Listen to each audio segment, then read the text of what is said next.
Raríssimas, raríssimos e raríssimas, bom dia, René de Paula Júnior falando aqui no Radinho de Pilha, 10 de junho de 2024, eu não chequei os astros, mas deve ter um Mercúrio retrógrado, porque eu acabo de perder 5 minutos de gravação, que eu estava ali empolgadíssimo, conversando com vocês para começar bem essa semana, e quando eu dei por mim, o microfone não estava gravando nada. Eu não sei que alinhamento de planetas provoca esse tipo de incidente, justamente num dia em que eu estava prestes a comunicar a você algo muito dramático, algo com impactos ainda a serem avaliados pelos especialistas, mas sem mais delongas eu vou comunicar a você que você não é quem você pensa. Lamento informar, né, os pilares da sua autoestima, da sua identificação, da maneira como você se apresenta no mundo, da maneira como você justifica suas próprias burradas, que são poucas, claro, né? Óbvio, como você inclusive se introduz de repente numa entrevista de emprego, né, ou se introduz também num aplicativo de paquera, né, tudo isso está agora virando fumaça. E lamento, eu sei que isso é uma questão realmente perturbadora, mas acontece que, vamos lá, o G1 trouxe esse final de semana um artigo muito divertido, sobre um fenômeno astronômico que coloca em xeque, como se precisasse de mais coisas para colocar em xeque, né, o saber, né, astrológico que vem, afinal, de tantos milhares de anos, etc, etc, etc. A questão é a seguinte, segundo os babilônios, quanto tempo faz isso? Uns 4.000 anos, sei lá, né? Quando você nasce, né, a conjunção das estrelas e do céu e dos planetas, aquilo vai determinar não só como você funciona ou deixa de funcionar, o que vai acontecer com você na vida, né? Então é muito importante a observância, né, desse retrato dos astros, ou seja, o que for acima da sua cabeça, para determinar quem você vai ser para o resto da vida, certo? O que é muito interessante porque, afinal, quando a gente pensa em constelações, ou quando eles pensavam em constelações, por exemplo, a constelação de Libra, a constelação de Virgem, não é?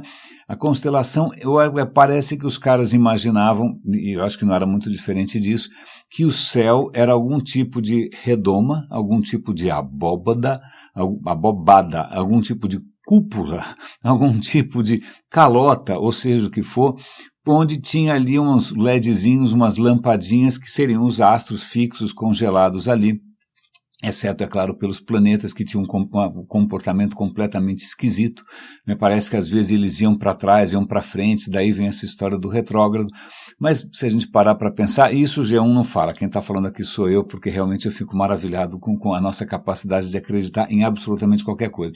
Hoje a gente sabe que as estrelinhas não são luzinhas pregadas no teto, elas são astros que podem estar bilhões de anos-luz, milhões de anos-luz, milhares de anos-luz, cada uma está no seu canto, né? Se elas parecem mais ou menos alinhadas, é porque a gente está numa posição X, porque uma ignora a outra completamente, não é? E o que acontece, isso eles não mencionam, mas o que eles mencionam é outro fato bastante conhecido da ciência, que é o seguinte, a Terra gira, certo? Certo, ok, eu sei que eleitores de certas famílias têm posições um pouco mais provocativas a respeito, mas a Terra é redonda, é esférica, ela gira em torno do seu próprio eixo, ok? É por isso que você tem dia e noite, certo? Certo. E ela gira em torno do Sol, que é um movimento de translação, que é o que dá as estações do ano, certo? Certo. Mas além disso, a Terra, como um peão, e peão eu vou fazer aqui um parêntese para quem não teve uma infância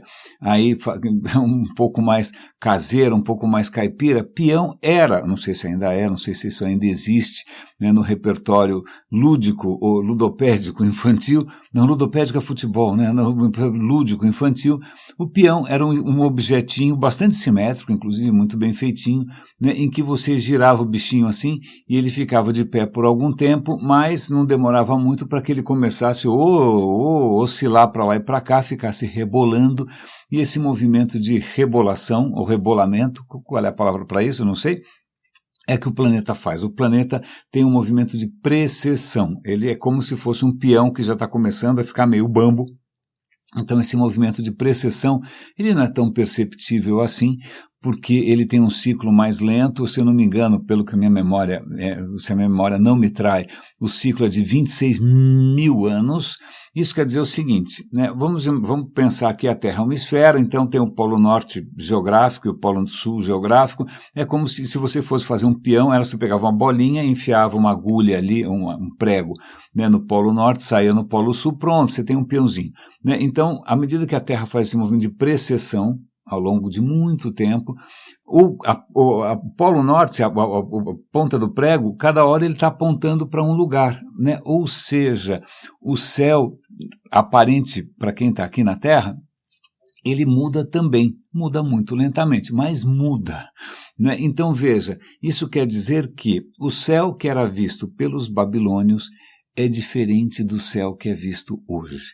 Então, se há 4.000 anos eles resolveram, né, inventar, não sei da onde, não sei o que eles tomavam no café da manhã, que ervas estranhas, substâncias alucinógenas diversas, se eles conseguiram olhar para o céu e enxergar coisas que eu não consigo enxergar nem com revólver na cabeça, e viram ali animais e constelações e virgens e sei lá mais o que, não é?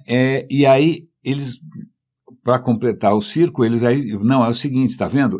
Esse arranjo aqui vai determinar não só quem você é, na sua essência, mas tudo que pode acontecer com você ao longo do dia, todo santo dia, é só olhar no jornal, ler o Quiroga, qualquer coisa parecida. Ou você pode contratar um astrólogo que vai dizer que todos os outros astrólogos estão errados, exceto ele, né? E ele, bom, em suma, então os babilônios começaram com essa história há 4.000 anos, a gente gostou, as mina pira, os mano pira, e a gente está até hoje se pautando pelo momento em que você nasceu. Então, numa entrevista de trabalho, né, você pode perfeitamente se identificar como sendo um cara disciplinado porque você nasceu não sei em que mês, ou no aplicativo de namoro você pode dizer que você é um romântico incurável e um amante excepcional porque você nasceu no mês Y, não é? Então, isso faz parte da identidade, é assunto para muita gente o tempo todo. Eu conheço, e palavra de escoteiro, isso não estou exagerando, eu conheço famílias inteiras que se pautam pelos conselhos de astrólogos, de um astrólogo específico, não é? Que jura de pé junto que se você não passar o seu aniversário na cidade que ele escolher, baseado em cálculos, obviamente, complicadíssimos, né, com cálculos milenares, esotéricos, se você não passar o seu aniversário naquele lugar, que pode ser em qualquer lugar do planeta, não é? Você vai ter um ano péssimo. Se você quiser ter um bom ano, se você quiser ter sorte, que é outra coisa que aqui no radinho ninguém acredita, não é? Mas se você quiser ter sorte, que você quiser que os astros trabalhem a seu favor, você tem que fazer a sua revolução solar numa cidade que o cara escolheu, ninguém sabe exatamente como. Eu já soube de ocasiões em que o astrólogo recomendou que uma pessoa fosse passar sua revolução solar na cidade do México em plena pandemia, em plena epidemia de gripe suína, e a gripe suína estava bombando, estava lavrando loucamente no México. A gente falou, pelo amor de Deus, você vai morrer, vai ser o último aniversário que você vai comemorar. Aí o astrólogo resolveu refazer as contas e ele foi parar em algum lugar como Praga, que eu não sei exatamente qual é a correlação geográfica, matemática e de coordenadas entre México e Praga.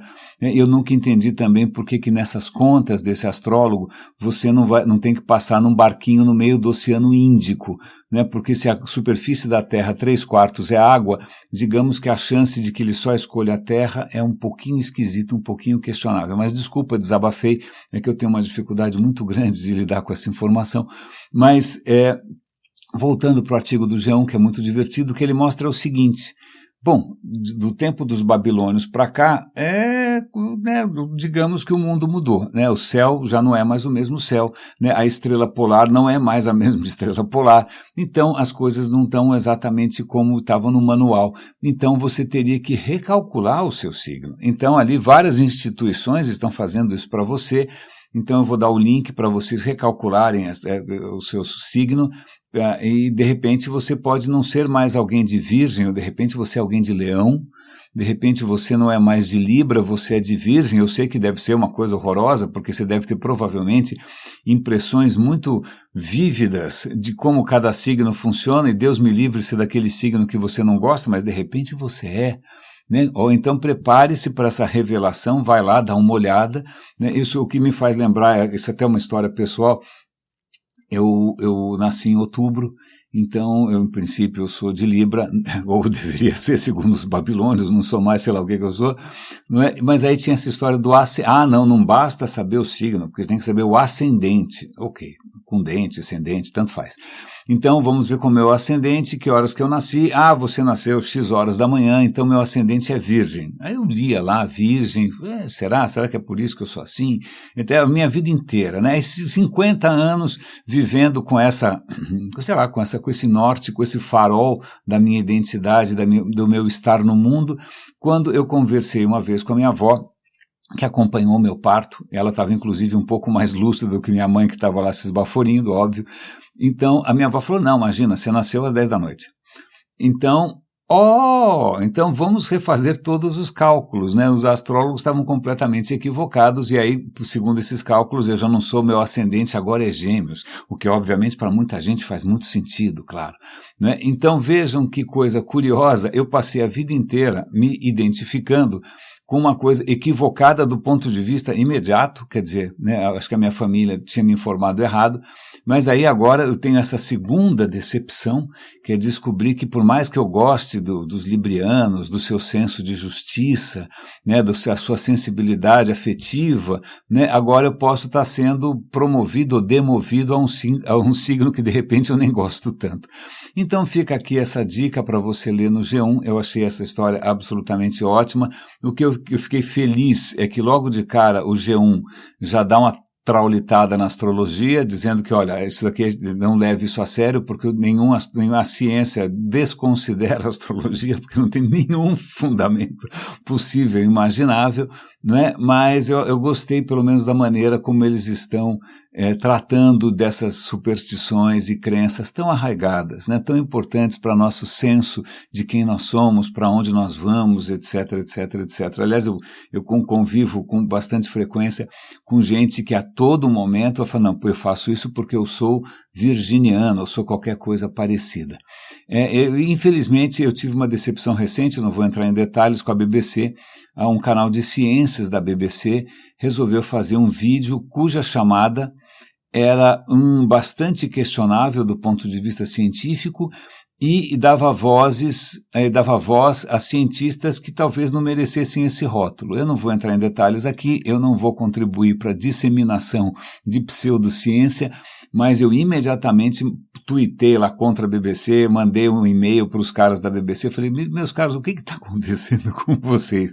Né? Como é que vocês tratam um assunto desses como se ele fosse científico? Mas eu não vou entrar no mérito aqui, a gente tem hoje coisas mais interessantes a falar, que talvez tenham a ver inclusive com a sua identidade, não sei, se você estiver confuso, né, agora eu posso te dar outras opções, você pode ser um Henry, você pode ser Dink, você pode ser Alice, ou você pode ser, qual é o último que apareceu agora? Um Hi-Fi.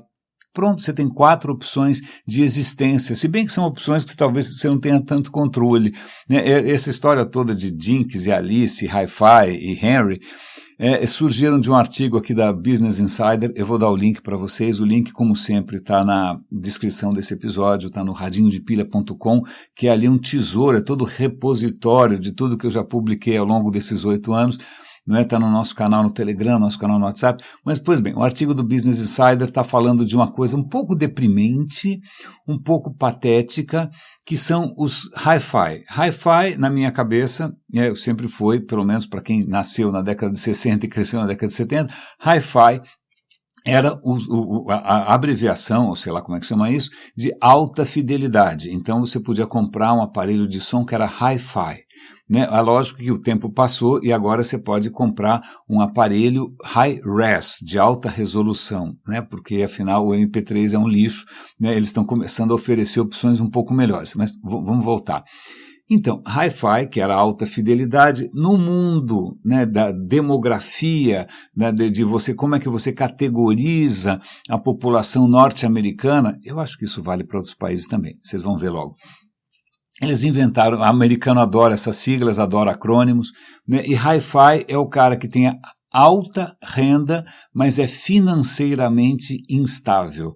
Ou seja, alguém que está ganhando dinheiro de uma hora para outra, não quer dizer que ele vai ganhar para sempre. Pode ser um influencer, por que não? Né? Pode ser alguém que de repente está trabalhando para um governo e está usando a sua conta no Instagram para ser pautado pelo, sei lá, o gabinete do ódio do Bolsonaro ou o gabinete da ousadia do PT. Eu vou dar um link aqui também para uma reportagem dizendo que assim como a família Bolsonaro tinha ali o seu caldeirão de coisas tóxicas, né, que era o gabinete do ódio, o PT também tem o gabinete da ousadia, que é Nove Língua, né? Nove Língua era aquela ideia sensacional do livro 1984, que é quando você reinventa palavras, né? Você não vai falar que uma coisa é ruim, você vai falar que ela é não boa. Então o gabinete da ousadia também usa a mesma cartilha asquerosa, nojenta do gabinete do ódio, de pautar, subornar e usar e manipular influenciadores. Então vamos imaginar que você esteja ganhando muito dinheiro, pode ser uma garota de programa, alguma coisa que não vai durar para sempre, um jogador de futebol, não é mesmo? Né? E aí, de repente, esses hi-fi, eles têm um comportamento existencial um pouco questionável, porque o que eles estão percebendo é que essa categoria de pessoas, elas gastam mais do que ganham, elas vivem pelas aparências. Elas são seduzidas pelo mundo do Instagram, pelo mundo do TikTok, pelo mundo, sei lá da onde, das stories do Facebook, eu já estou me lembrando aqui de algumas pessoas que eu não vou citar o nome, e que ficam o tempo inteiro ali na fissura de ostentar. Então, elas vão querer frequentar os lugares que as celebridades, que aliás é outra ideia completamente tóxica, né? As celebridades frequentam, vão usar o tênis que a celebridade frequenta, vai viajar para os lugares que as celebridades viajam, e na ânsia, nesse afã, que é uma bela palavra também, nesse afã de emular, outra bela palavra, de emular esses completos cretinos que vivem das aparências, adivinha o que o cara faz? Ele compromete o seu futuro financeiro, né? Quando ele menos imaginar, ele vai estar devendo as calças, que podem ser Gucci, podem ser várias coisas, mas não faz mal, né? Ele vai perder de qualquer maneira. Então tem o hi-fi, e foi muito legal essa história do hi-fi, não só porque, obviamente, é claro, cada vez que eu abro os stories do Instagram, do Facebook, está cheio de gente posando ali de bacana, mostrando a roupinha, mostrando a bolsa, mostrando o tênis, mostrando a academia, mostrando o hotel, mostrando, né? Mas também porque ali dava link para outras siglas, outros perfis que eu também achei interessantes, né? Um perfil ali é chamado de DINK. DINK é Double Income No Kids, quer dizer, são aqueles casais em que os dois trabalham, os dois têm renda, mas não têm filhos, o que significa que sobra mais dinheiro para você ser feliz, certo? Certo. O nosso caso aqui em casa é mais ou menos esse, né? Nós não temos filhos, então o nosso padrão é um pouquinho, tem pressões a menos, né? Digamos que tem buracos negros a menos na nossa receita. Mas também tem outro perfil interessantíssimo que é o Henry.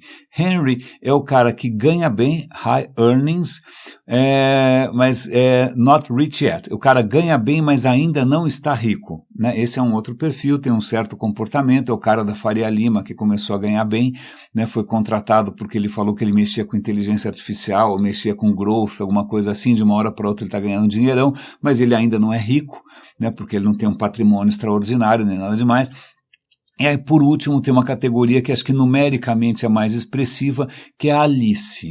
Alice é quem tem, como é que é? Assets limited, income constrained, e employed. Quer dizer o seguinte, traduzindo essa zona toda, empregados, porém com renda limitada e patrimônio restrito, ou seja, que são as pessoas que têm um emprego, mas vivem da mão para a boca. Eu achei essa história magnífica, né, porque acho que é o que acontece com muita gente por aí, não sei onde você se encaixa, né, mas o que mais me inspirou a soltar o verbo aqui, e dar vazão a toda... Bom, eu preciso me controlar um pouco mais, preciso mudar a medicação. Né? É a história do hi-fi, que são essas pessoas que literalmente se enterram em dívidas para manter as aparências. como se alguém estivesse prestando atenção, né? Como se o fato dele mostrar que está vestindo ou usando o relógio, ou comprou o último iPhone, o último iPad, ou seja o que for, como se isso realmente tornasse a sua vida invejável, o que provavelmente o cara está atraindo para si é todo o olho gordo do mundo, se é que alguém acredita ainda em olho gordo, certamente sim, né? Provavelmente se eu tivesse um podcast sobre como evitar o olho gordo, eu estava absolutamente milionário, mas não é o caso. Mas já que a gente está falando aqui de astronomia e astrologia, essa semana morreu um personagem muito querido, que foi o William Anders, também chamado de Bill Anders, pelos íntimos. Ele participou da missão Apollo 8, ele era o piloto da missão, então ele não desceu na Lua nem nada, ele era o piloto, né? Esses caras a gente acaba conhecendo menos, mas o que acontece? Esse cara tirou fotografias que mudaram o mundo.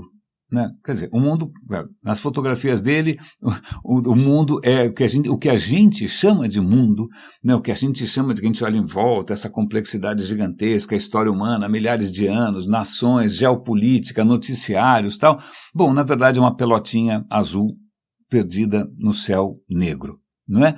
Então ele foi o cara que tirou as fotos, as primeiras fotos, ou pelo menos as fotos mais impactantes da Terra vista a partir da Lua, né? Ele estava em órbita ao redor da Lua, tirando foto que nem um louco, e aí de repente ele vê nascer no horizonte, não exatamente o Sol, né? Não exatamente, sei lá o que, a Lua, mas nascer a Terra nascendo no horizonte. E ele tirou fotos absolutamente, não sei, lindas, e é interessante porque eu vi esse post, né, dessas fotos todas, e aí eu compartilhei com os autores do post uma história que eu acho que é bastante tocante, né? O Caetano Veloso e o Gilberto Gil foram presos pela ditadura, a ditadura militar. Eu estava vivo durante isso. Aliás, eu nasci logo depois, já nasci na ditadura militar, infelizmente.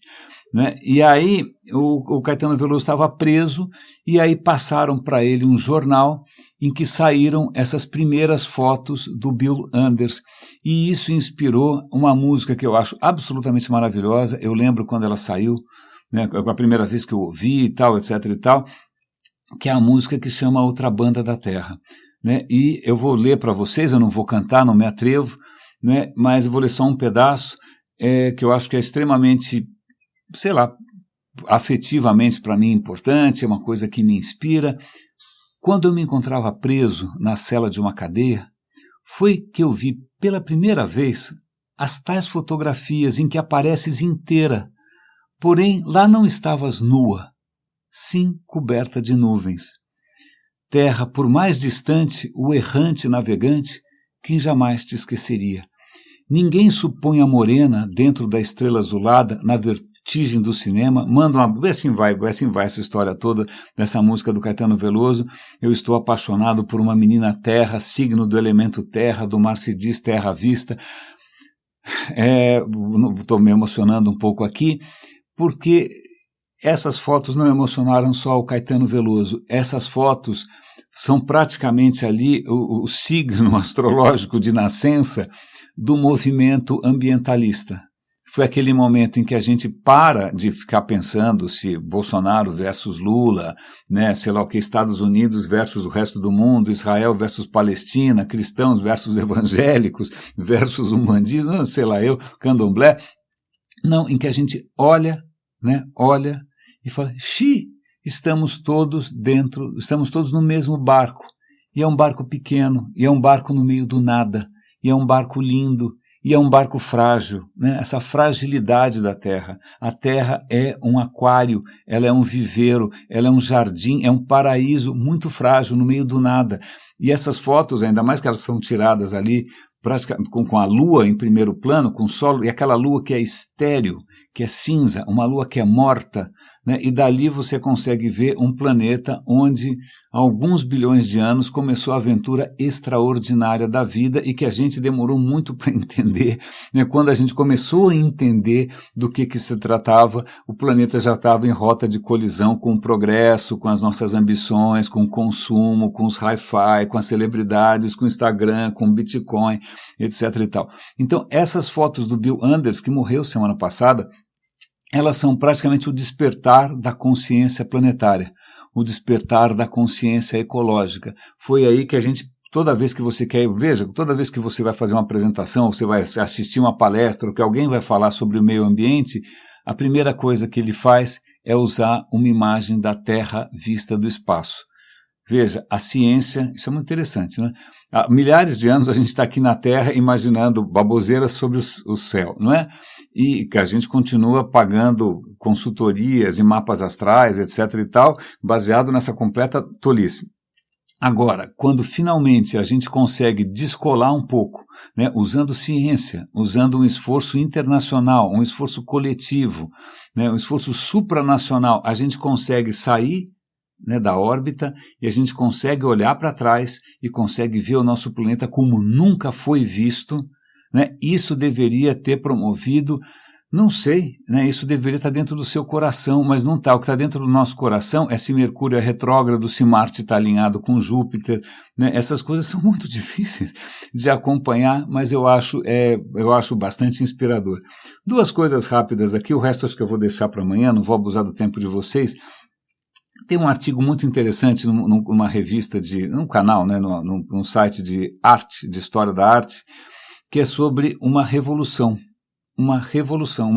feita por uma mulher que, no século XVIII, ela tinha o privilégio de poder ser reconhecida como artista plástica, como pintora. O universo da pintura era eminentemente masculino. Mas devagarinho eles começaram a abrir vagas limitadas para mulheres. Ela era filha de um pintor, ela estava nesse universo das artes, ela consegue fazer parte desse pequeno círculo de mulheres reconhecidas pelo grande salão de Paris, etc. e tal.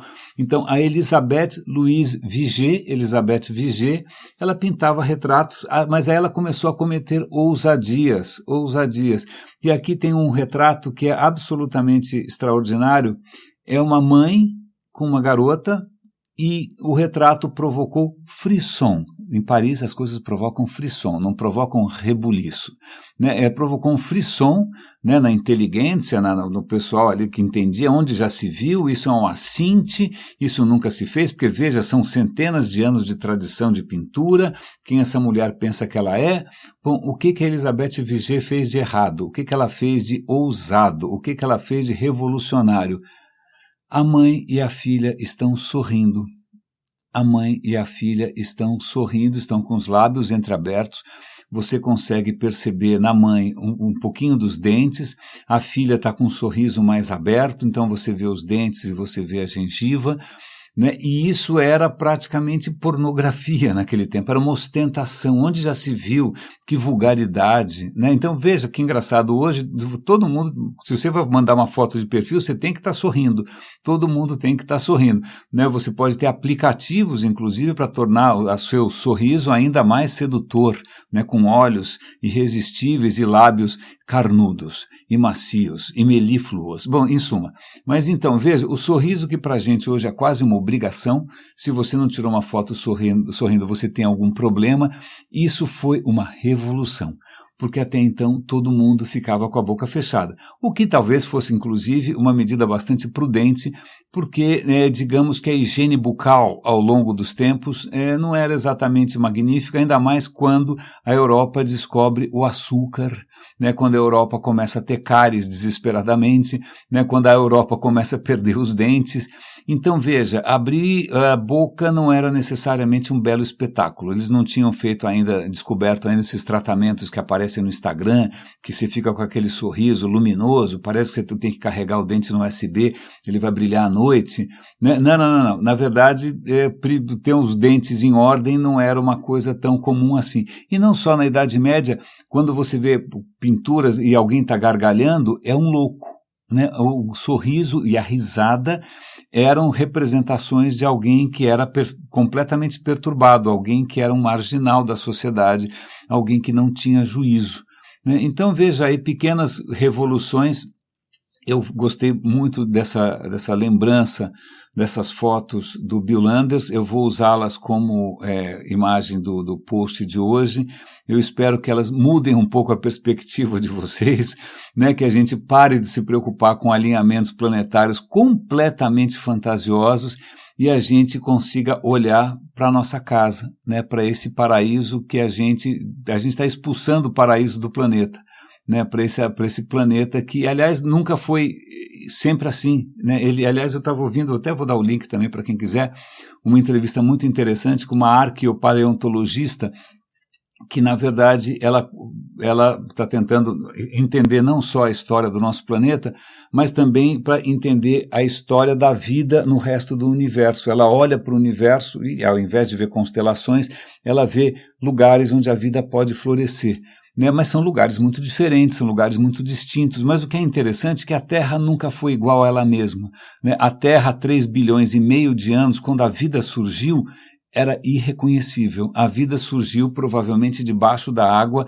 em chaminés infernais, quase venenosas, de tão ácidas, de tão tóxicas. A vida nasceu ali, né? Em um belo momento a vida descobriu o Sol, né? E quando a vida descobre o Sol, ela muda o planeta vai mudando sem parar, né? Até nesse ponto que a gente recebeu o planeta, né? Que a nossa espécie caiu em si, olha que estamos aqui, né? O planeta era absolutamente um primor, uma caixinha de joias.